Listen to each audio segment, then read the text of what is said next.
Nous nous intéressons aux influences et aux sources d'inspiration de personnalités du monde culturel, que ce soit à travers des figures marquantes de notre temps, des rencontres exceptionnelles ou des mouvements sociaux qui bouleversent notre façon de voir le monde.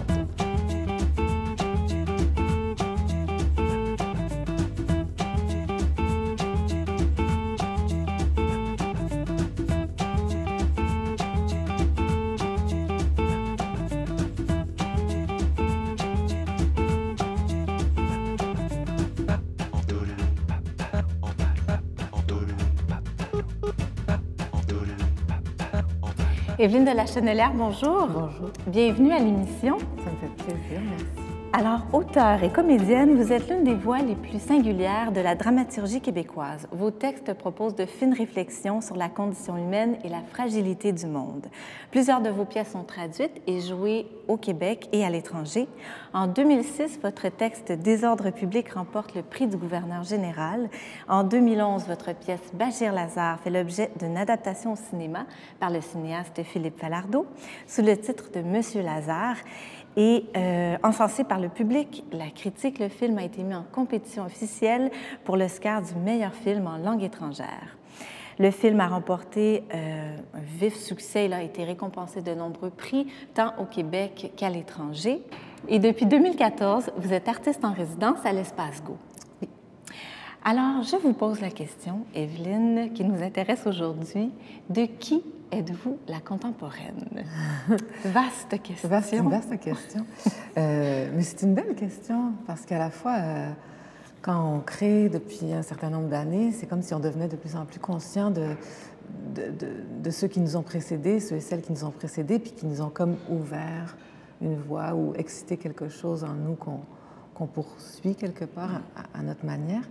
Et c'est beaucoup plus difficile de se rendre compte dans nos contemporains quelle est notre famille de pensée. Et puis, quand j'ai réfléchi à la question à l'occasion de cette émission, j'ai eu envie de vous parler d'un auteur que j'aime beaucoup lire et qui s'appelle Georges Didier Huberman, qui est un historien de l'art et un philosophe français, qui est donc notre contemporain. Il est bien vivant, il écrit beaucoup. D'ailleurs, il écrit plus rapidement que je ne parviens à le lire. Je suis sur quelques livres de retard. Mais ça me nourrit beaucoup comme artiste et ça réaffirme souvent le sens de ce que je fais à mes yeux ou de ce qu'on fait tous comme artistes et comme penseurs, parce qu'il parvient, à mettre en lumière d'une façon très concrète le mouvement, cette espèce de mouvement au sens physique et métaphysique que suscite l'art chez l'individu et chez les sociétés. Donc, il s'intéresse particulièrement à l'image aussi, comment on reçoit l'image. Oui, comment les images, les formes au sens large, opèrent en nous. Encore une fois, c'est à la fois intimement, puis à la fois dans l'inconscient collectif, dans ce qui fait les mutations sociales et qui... C'est comme si l'art, on le sait, à la fois est façonné par l'histoire et la façonne en retour. Mais des fois, c'est théorique et tout à coup, quand on lit Georges Didier Huberman, on le ressent d'une manière qui passe par l'expérience et ça devient très concret. Et je pense que vous êtes intéressé une lecture récemment de lui, « Essayez voir ». Oui. Et j'imagine que ça trouvait un écho particulier, peut-être dans la démarche que vous avez entreprise. Oui, entre autres. C'est sûr que d'une manière globale et depuis longtemps, j'ai comme l'espèce de curiosité élémentaire, fondamentale qui me guide, c'est de voir comment l'écriture ou la littérature peut prendre forme. Et puis récemment, justement, c'est ça, depuis le début de ma résidence au Théâtre Espace Go, je me suis engagée dans une expérience que je n'avais jamais vécue, qui est celle d'écrire debout sur un long mur du théâtre qui m'a été prêté pour l'occasion. Donc, c'est ça. Pour en dire quelques mots, vous avez vraiment investi les lieux. Oui. Vous en avez fait, vous le dites, une demeure d'écriture, finalement. Oui. Et vous vous imposez, finalement, des moments d'écriture où vous êtes sur place. Oui.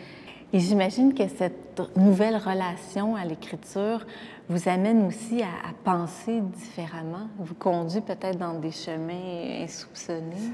Oui, pour plusieurs raisons. D'une part, ne serait-ce que physiquement, l'engagement et le temps que prend la simple écriture, le simple tracé, c'est ça, mène dans une disposition et un rapport au temps qui est différent.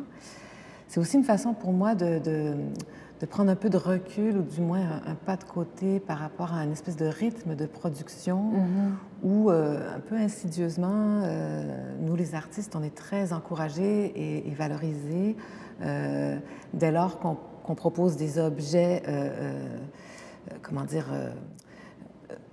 qui sont facilement nommables, finis, achevés, propres à la consommation culturelle. C'est une expression que je déteste, mais que je suis obligée d'admettre qu'elle fait partie du vocabulaire. De la dynamique aussi. Oui, de ce qui est pour moi un vocabulaire qui empoisonne un peu l'art.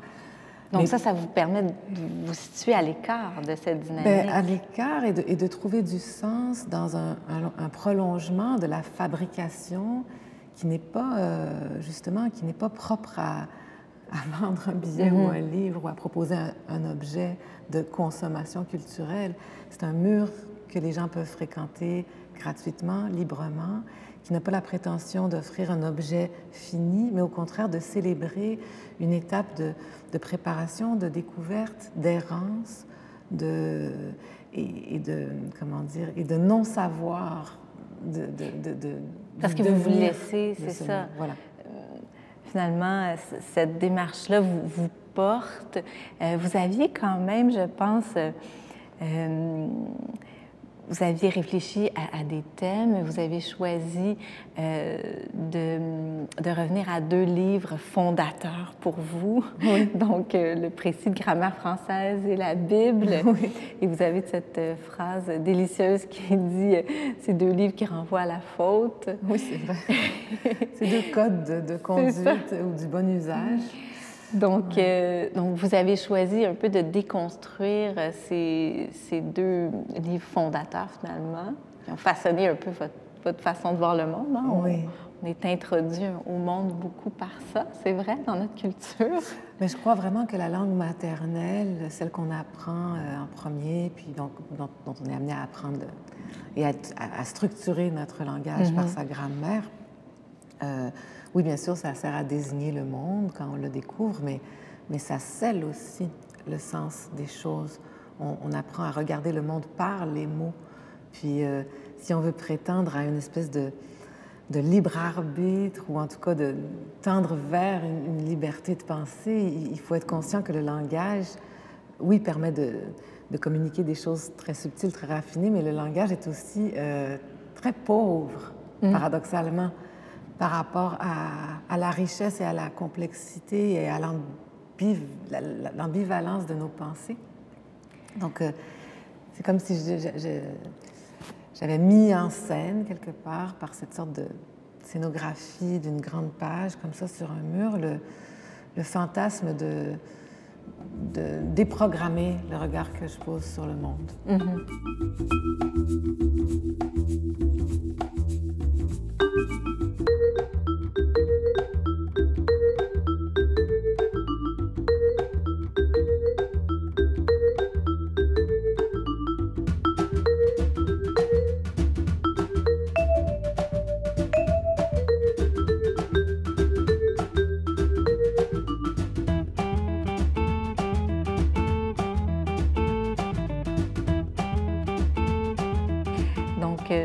Peut-être vous entendre quelques mots sur le travail d'une artiste que vous appréciez particulièrement, Olivia Boudreau.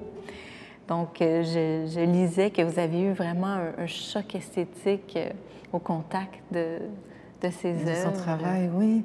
Mais Je vais revenir à Olivia Boudreau, mais je voulais aussi en profiter pour dire que justement, autant ce geste d'écriture sur ce mur pendant 3 ans est quelque chose de très solitaire, autant pour moi, vous avez mentionné la notion de dialogue un peu plus tôt. Pour moi, c'était aussi une façon de dialoguer avec des gens qui peuvent nourrir de leur regard ce mur et me faire découvrir ce mur encore davantage. Et puis, j'ai donc choisi d'inviter des artistes à faire œuvre à partir du mur selon, d'une part, leur propre parcours personnel et aussi la façon dont résonne le mur en eux. Puis Olivia Boudreau, c'est une artiste visuelle et une réalisatrice dont je trouve beaucoup de parenté dans une sensibilité et un engagement qui est souterrain, qui n'est pas dans l'éclat ou dans des postures, comment dire, je trouve pas d'autres mots, éclatantes, qu'on attribue très souvent à l'art engagé. Mais pour moi, l'art engagé peut aussi prendre la forme d'une résistance plus oblique, justement, et qui souvent m'excite beaucoup. C'est quelque chose qui se trame en profondeur, qui joue avec l'inconscient, puis que ce soit dans ses installations vidéo, ses performances, son travail, je le trouve très puissant à ce niveau-là et dans la résonance que ses œuvres ont longtemps après. Donc, vous l'avez invité à réfléchir, à donner écho finalement à votre mur d'écriture. Oui. Comment s'est articulée cette collaboration? Bien alors, le mur est fait de couches, il faut le dire aussi. Oui, chaque année de résidence a sa propre couche, donc il y a une sorte de surimpression qui se crée. Olivia est venue visiter le mur. Elle a eu aussi... j'ai la grande chance que quelqu'un au théâtre retranscrive tout. Donc, j'ai pu donner aussi toute la matière textuelle aux artistes que j'invitais.